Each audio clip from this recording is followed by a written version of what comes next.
Hello, welcome to day 3 of our video series. On day 1 we talked about overcoming our energy vibration and how it is completely possible, but it takes time and it takes effort, because when we're vibrating at a certain energy frequency, that becomes our safe place, it becomes our normal, and we attract other people that are also vibrating at that same energy, which gives us validation. And so we tend to stay there, and it is effort to try to get out. And we use the analogy of our hands clasping to show the awkwardness, what it feels like when you're trying to shift your energy, shift your mindset. So when we clasp our hands in our usual position, that feels comfortable, that represents our safety net, our safety zone.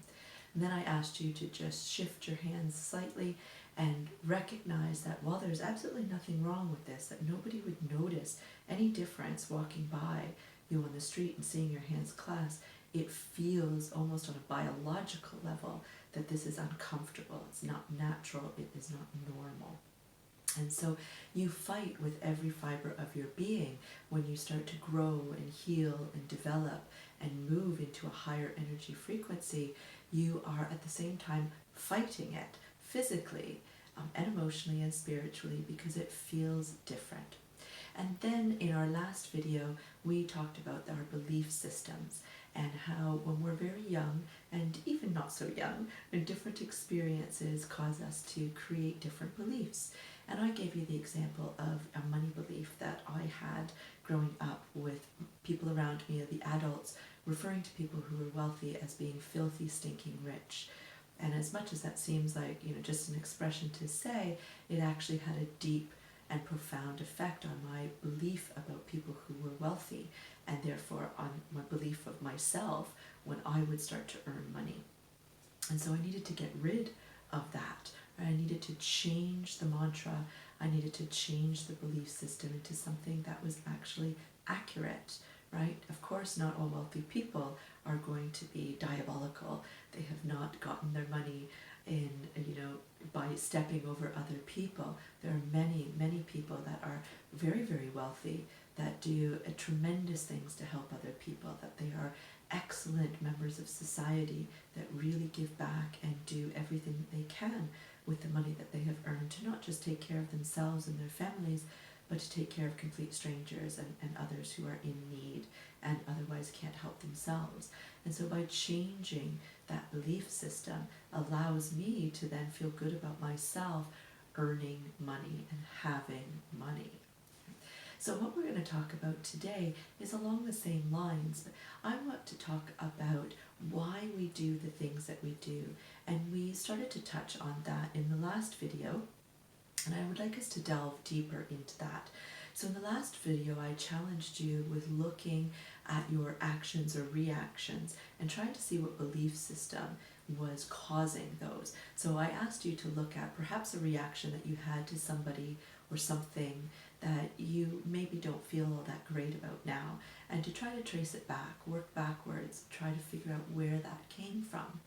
And I'd like to do that on a bigger scale today, and I would like to suggest to you that we could do this with absolutely every action and reaction that we make, because we make choices in life. We make a choice to react in a certain way. We make the choice on whether or not we are going to delve deeper into that reaction, and we make a choice on whether or not we are going to do the work that is necessary in order to change the reaction. But in order to do that, we need to understand it. We need to understand where it's coming from. So I'm going to use a great analogy that you've probably heard me use before in the past, but it's such a great one that I just cannot let this slide. So my analogy I like to use is the baby. Right? The baby who has enough hand-eye coordination that they actually are able to hold on to their favorite toy. But instead they throw it on the floor. So imagine them being in a high chair and they are throwing their favorite toy on the floor, and immediately they start making sounds and noises to show that they are upset. And if somebody isn't there to immediately pick it up, they are actually quite distraught, right? They're feeling quite a bit of pain at losing their most valuable thing. And somebody comes along, picks up the toy and gives it back to the child. and they have an expression on their face of pure elation, pure joy, because they've got their favorite, most prized possession back. And what's the very first thing that they do? They throw it right back on the floor, because they've learned two things here. They've learned that there's always going to be somebody that will pick it up and give it back. They've also learned that whilst they do experience pain at the loss, they experience great joy when they get it returned, and they are willing to experience the pain in order to get the benefit of the joy. They have outweighed them, or they've weighed them out rather, and the joy outweighs the pain.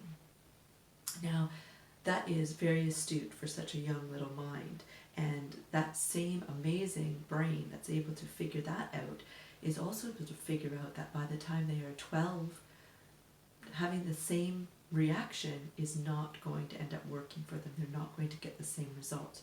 By the time they're 12, they realize that of course they can't throw something on the floor and expect somebody else to come back and give it to them, right? They're fully capable of picking it up themselves and taking care of themselves. And the adults around them want them to learn that lesson and to start being more self-sufficient. And so they end up adapting and learning how to get that same need met of feeling the joy and the elation and feeling that somebody else has come to the rescue, but by doing it in a different way, something that is now socially acceptable for the age bracket they are now in. And so maybe that turns into pouting, right? Something innocent and sweet, we've all done it, don't get our own way, and the lower lip comes out, right? Or they just sulk, or, you know, they start talking about how much they hate you, how you've ruined their life, or, you know, whatever it is. They do it because it works for them, right? And as long as it works for them, they will continue to do it. If they, for example, are doing the pouting, and then by the time they're 25, they end up with a partner that just is not cool with the pouting, they will have it socially adjusted so that they can do something else in order to show their dismay to get that need met. And so on the surface of it, when we first look at some of our reactions, right, we quickly respond with anger or frustration at something, or, you know, take a look at what happens when you don't get something that you really, really want. What is it that you do, right? Some of us might lash out, some of us might turn to putting somebody down, or putting that thing down that we actually wanted to try to make it look less valuable, less tempting for us. There's all kinds of things that we each individually do, and we do them because we can. We do them because they've worked for us this far, but that doesn't mean that they are actually benefiting us. It doesn't mean that we are doing things in the best way to be able to get our needs met and propel us forward. It's very possible that that very thing that has allowed you to get what you think are your needs met in a positive way is actually holding you back, is actually contributing to your self-sabotage. So I'm going to go back to an example that I've done many times before of somebody in the workplace. I think that many of us can relate to this one. You're not entirely happy with your job, but you're good at it, right? And you know that you're good at it because other people give you praise at your job. And this is where a bit of imposter syndrome comes into place, right? You can't really imagine how you got the job in the first place. You don't think you're the best person for the job, but you do notice that people do give you credit where credit is due.